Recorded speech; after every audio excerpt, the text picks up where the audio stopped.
சுத்தம் பண்ணி வச்சுருக்குறோம். இப்போ மசாலா வறுவலுக்கு மசாலா போட போகிறேன். கொஞ்சோண்டு திக்காக கரைச்ச புளி தண்ணி கொஞ்சம், ஒரு 2 ஸ்பூன் பவுடர் கொஞ்சம், ஒரு ஸ்பூனு. அப்புறம் மஞ்சத்தூள் ஒரு 1/4 ஸ்பூனு.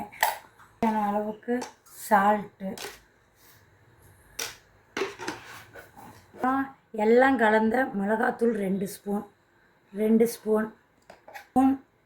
அரிசி மாவு 1 ஸ்பூன், சின்ன ஸ்பூன் தான். கார்ன்ஃப்ளவர் மாவு, சோம்பு, பூண்டு, சின்ன வெங்காயம் அரைச்சி வச்சுருக்கேன் கொஞ்சமாக. ஸ்பூன் அளவுக்கு எண்ணெய். இப்போ மசாலா போடுறேன். எல்லாம் போட்டுட்டேன். மீனுக்கு மசாலா போட்டு வைக்கிறேன். அப்போ தான் மசாலா ஒட்டாமல் எண்ணெயில் பிரியாமல் அப்படியே பொரிக்கலாம்.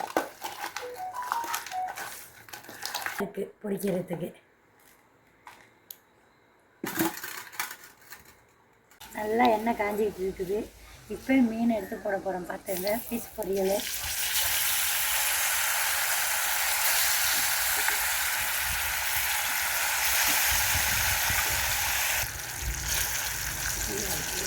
எண்ணெயிலேயே மீன் பொரியணும்.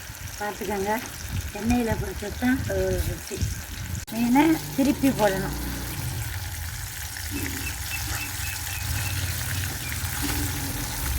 ரெடி. மசாலா பிரியாமல் மீன்லேயே இருக்குது. பார்த்துக்கோங்க. போகிறோம், எல்லோரும் சாப்பிட வாங்க.